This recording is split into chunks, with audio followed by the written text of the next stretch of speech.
मोनिका दास। मैं मौजूद हूँ ग्राम सभा जगौती में, जहाँ मेरे साथ प्रधान के रूप में दीप नारायण पटेल जी मौजूद है, साथ ही साथ प्रधान प्रतिनिधि के रूप में सुजीत जी भी मौजूद है।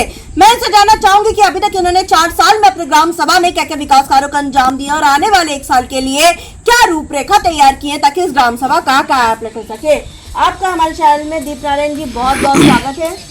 धन्यवाद जी। सुजीत जी आपका भी हमारे चैनल में बहुत बहुत स्वागत है। आपने अभी 4 साल में अपनी ग्राम सभा में क्या क्या विकास कार्य कर रहे हैं? अभी हमारे यहाँ जो भी विकास हुए हैं सामने आपका स्पष्ट है, और नाली, खड़ंजा, आवास, रिबोर, जो ग्राम सभा में मतलब हमारे यहाँ दिक्कतें थी उस चीज़ को हमने पूरा किया है। आवास और शौचालय कितने आवंटित हुए हैं? अभी तक आवास हमने 22 बनाया है, शौचालय लगभग 72 से 76 तक बनाया है, और कुछ अभी आवेदन किए हुए हैं। स्वच्छ भारत मिशन में आपकी क्या राय है? स्वच्छ भारत तो स्वस्थ भारत, स्वच्छता को लेकर आप अपने ग्राम सभा में सुजीत जी क्या क्या काम करवा रहे हैं? मैम, हमने कूड़ा घर उसको बनवाने के लिए भी आवेदन किया है। थोड़ा जमीन में थोड़ा लफड़ा चल रहा है, लेखपाल द्वारा उसको अभी सॉल्व नहीं किया गया है। कैसा लफड़ा? लफड़ा ये कि मैडम जमीन खाली है, पर उसमें कुछ लोग कब्जा कर रहे हैं। हमने SDM DM सभी को आवेदन किया इसके लिए। लिखित शिकायत किया है, उसकी प्रतिलिपि है आपके पास? हाँ, प्रतिलिपि है मेरे पास में। और इसमें लेखपाल थोड़ा ढिलाई कर रहा है, नहीं तो अभी तक हमारा असिस्टेंट बन जाएगा। आपकी ग्राम सभा में सर्वे हुआ, बहुत जनता हमसे मुखातिब हुए, एग्जैक्टली यही शिकायत हमको ग्राम सभा में मिली थी कि कूड़ा कूड़े घर तक नहीं पहुंच पा रहा है। जिससे कूड़ा घर बनाएंगे तो पहुंचेगा कैसे? तो आपकी परेशानी ये है, इस वजह से नहीं हो पा रहा है। लेखपाल की कमी की वजह से आज हमारे ग्राम सभा में ये कोई विकास नहीं हो पाया। हमने कई शिकायत किया, कम से कम 10 एप्लीकेशन जाके SDM साहब को हमने दिया। SDM साहब ने आदेश भी किया, थानाध्यक्ष के किए, थानाध्यक्ष का भी हुआ। उसके बावजूद भी जब वहाँ पे जाके मेड़ बांध दिया, लेकिन फिर भी किसान ने जो है खेती बना के उसको कब्जा किया हुआ है, लेकिन लेखपाल ने हमारा सहयोग किया नहीं। अच्छा, ये बताइए कि आपके यहाँ पे अगर मैं बात करूँ कोटेदार और लेखपाल की, तो लेखपाल तो आपने कहा कि सहयोग नहीं कर रहे हैं, कोटेदार कैसे हैं? कोटेदार फिलहाल उनको मैंने कहा कि जो भी गरीब हैं उनका राशन जो कटा हुआ है उसको जोड़ कर दिया जाए। जो अमीर लोग हैं जो उनको नहीं चाहिए, अगर उनका काट रहे तो मुझे कोई इतराज नहीं है, लेकिन गरीब को राशन मिलना चाहिए क्योंकि सरकार उस पर सख्त है। स्वास्थ्य की मैं बात करूं तो हमारे उप मुख्यमंत्री ब्रजेश पाठक जी स्वास्थ्य मंत्री हैं, स्वास्थ्य के प्रति काफी जागरूक भी है। तो आपने कोई स्वास्थ्य को बेहतर बनाने के लिए पैरामीटर तैयार किए कि आप अपनी ग्राम सभा में स्वास्थ्य को बेहतर बना सके? स्वास्थ्य को हमने ऐसे आशा है यहाँ पे हमारे यहाँ, उनको बोल कर रखा हूँ कि कोई भी आदमी अगर कोई दिक्कत होती है तो गाड़ी हम देते हैं, तुरंत को करछना में अस्पताल में पहुँचाया जाए। कोई अगर दिक्कतें हो रही हैं उसके लिए मैं खड़ा हूँ। उनको बार बार मैं कोशिश कर रहा हूँ कि अगर कोई भी दिक्कतें होती हैं, कोई आदमी या महिला हो या पुरुष हो या बच्चे हों, उनको तत्काल जो है अस्पताल में पहुँचाया जाए, और जो भी सहयोग हो मैं सहयोग करने के लिए तैयार हूँ। अच्छा सुजीत जी, ये बताइए कि आपकी ग्राम सभा में अगर मैं बात करूं सरकार के 19 बिंदुओं पर, तो क्या 19 बिंदुओं पर आपने काम कर दिया है? यस मैडम, हो चुके हैं। कुछ ये RC सेंटर बचा हुआ है हमारा, बाकी सारी सब कुछ हमारे विद्यालयों का कायाकल्प, सचिवालय का निर्माण है, आंगनबाड़ी केंद्र है। आंगनबाड़ी केंद्र एक बचा हुआ है, मतलब 19 में 2 बचे। हाँ, 2 बचे हुए हैं। अभी इसमें विद्यालय में टाइल्स का काम बचा हुआ था तो हमने करवा दिया। यहाँ लास्ट चल रहा है, 1-2 दिन में एकदम कम्प्लीट हो जाएगा वो। और आंगनबाड़ी जो है हमने आवेदन किया था, पर हमारे लिस्ट में नाम नहीं आया आंगनबाड़ी की जगौती में। अभी हम दोबारा कोशिश करेंगे ADO पंचायत सर से कि उसमें हमारा भी नाम आए। आप मुझे प्रतिलिपि भेजिएगा, आपकी पूरी मदद की जाएगी। अच्छा, ये बताइए आपका कोई सपना जो अधूरा रह गया हो अपनी ग्राम सभा के लिए आप करना चाहते हैं, और एक सपना देखें हैं कि अब चुनाव आने वाला है, कुछ चुनाव के पहले वो सपने को आप पूरा साकार करना चाहते हैं?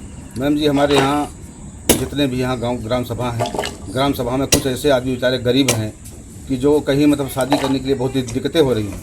तो हमने सोचा था कि अगर गेस्ट हाउस बन जाएगा सरकार तरफ से, अगर हमको मिल जाता है तो हम गेस्ट हाउस बनने के लिए तैयार हैं। अच्छा, मतलब हम एक तरीके से कह सकते हैं जो बारात घर की स्थिति बनाना चाहते हैं आप, ताकि जो गरीब तबके के लोग हैं ना, शादी ब्याह में समस्याओं का सामना ना करना पड़े। वहाँ यहाँ पे अभी सारे गरीब हैं, उन लोग से हमने पूछा भी, उन्होंने कहा भैया अभी हम लोग का इतना पैसा नहीं है कि जाके हम गेस्ट हाउस में शादी करें, और जैसे खेती हो गई है, खेत नहीं खाली है तो शादी करने में असमर्थ हैं। तो अगर गेस्ट हाउस हमारे ग्राम सभा में बन जाता है तो बहुत अच्छा होगा। लॉजिकली आपने बात बताई है, क्योंकि ग्राम सभा में आपकी इस चीज़ की नीड भी है। और हम लोग जब ग्राम सभा में गए तो ये चीज़ की गरीब लोगों के लिए ये बोला भी गया था, उनकी चाहत थी कि प्रधान जी द्वारा ये मिले।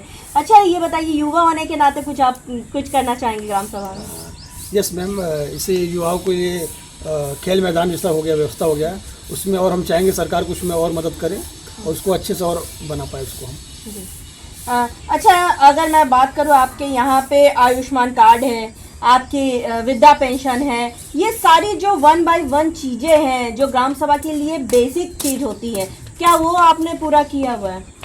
ग्राम सभा तो हमारे यहाँ जो भी पहले से 17 करीब थे, जो और लोगों का बाकी हैं, जो विधवा वगैरह हो गए हैं, तो उनको मतलब हमने पूरा मदद करने के लिए बोला है और उनको बना के हम देंगे, उसमें कोई दिक्कत नहीं। कोई दिक्कत नहीं। और सरकार से आप क्या मदद चाहते हैं कि आपकी ग्राम सभा का विकास हो सके, और आम जनमानस से आप क्या कहना चाहेंगे? अभी हमारे यहाँ जैसे फंड कम है, फंड कमी है। 80 ग्राम सभा में सबसे छोटा ग्राम सभा हमारा जगौती ग्राम सभा है। तो ये चाहता हूँ कि सरकार अगर वो हमारी मदद करती है तो जो भी विकास है वो हम पूरा करने के लिए तैयार हैं। आप क्या चाहते हैं ग्राम सभा के लिए? क्योंकि आपसे मैं ये पूछ रही हूँ क्योंकि आप एक युवा होने के नाते नई सोच रखते होंगे। यस मैम, हम तो पूरी तरीके से तैयार है गांव में विकास कराने के लिए। कुछ हमारा गांव छोटा है तो फंड की कमी है, तो कुछ मनरेगा से हम काम मिल जाता तो उसको करवा दिया जाता है, पक्के काम जो होते हैं। अब इसमें क्या रेशियो मांगता है, 60-40 का रेशियो मनरेगा में, और छोटा ग्राम सभा है तो कच्चा काम कम हो पाता है, तो पक्का काम कम मिलता है हमको। फिर भी हम कोशिश करते हैं, विधायक जी हमारी मदद करते हैं और प्रमुख जी काफ़ी मदद की है हमको, यहाँ पे इंटरलॉकिंग वगैरह दिए हैं, 3-4 इंटरलॉकिंग बड़ी दिए हैं। इसकी वजह से विकास हम कर पाए हैं और कोशिश करेंगे आगे भी कुछ मदद मिल जाएगी तो और विकास हो पाएगा। हमारे साथ प्रधान जी और प्रधान प्रतिनिधि जी सुजीत जी भी मौजूद थे। उनका साफ तौर पे कहना है कि इन्होंने अथक प्रयास किया ताकि इस ग्राम सभा को नंबर 1 ग्राम सभा बनाया जाए। जैसा कि इन्होंने साफ तौर पे कहा, इनका ड्रीम प्रोजेक्ट का सपना है, प्रधान जी का सपना है एक बारात घर बनाना, और सुजीत जी का सपना है खेल कूद का मैदान बनाना। और 2 सपनों पे इन्होंने लिखित आवेदन करने वाले, जिसके प्रतिलिपि हम सरकार तक जरूर पहुंचाएंगे। जब हम ग्राम सभा में सर्वे किए थे, बहुत सी जनता से मुखातिब हुए थे, जिनका कहना था कुछ जगह जैसे कूड़ा कूड़े घर तक नहीं पहुंच रहा है, तो इस पर हमने आपसे वादा किया था गाँव की कहानी प्रधान की जुबानी आप तक ले आएंगे, प्रधान की समस्याओं से भी आपको रूबरू कराएंगे ताकि आप इनको वक्त दें। इनके पास अभी भी लगभग 1 साल का वक्त है। जैसे जैसे बजट आएगा अपने ग्राम के विकास के लिए वैसे वैसे प्रधान जी और प्रधान प्रतिनिधि जी काम करवाएंगे। और हमें उम्मीद भी है प्रधान जी, आप ग्रामवासी की समस्याओं को इस तरह न केवल सुनेंगे, उसका निवारण भी करते रहेंगे। बिल्कुल निवारण करते रहेंगे, कोई हमारे यहाँ दिक्कत नहीं हो पाएगी। सरकार की मंशा है तो हमारी भी इच्छा है, हमारी भी मंशा है। जो भी सरकार कहती है हम उसको करने के लिए तैयार हैं। जो हमारे पास नहीं है, मैं सरकार से आवेदन करता हूँ कि हमारी मदद किया जाए, और मैं पूरे ग्राम सभा में गरीब आदमी की मदद करने के लिए तैयार हूँ। अब देखने वाली बात ये होगी कि इस ग्राम सभा को हम एक आदर्श ग्राम सभा के रूप में लखनऊ ले जाते हैं, यानी विजर्नलिस्ट संदीप प्रताप सिंह के साथ मैं कोनिका दास, आई न्यूज़ उत्तर प्रदेश, लखनऊ।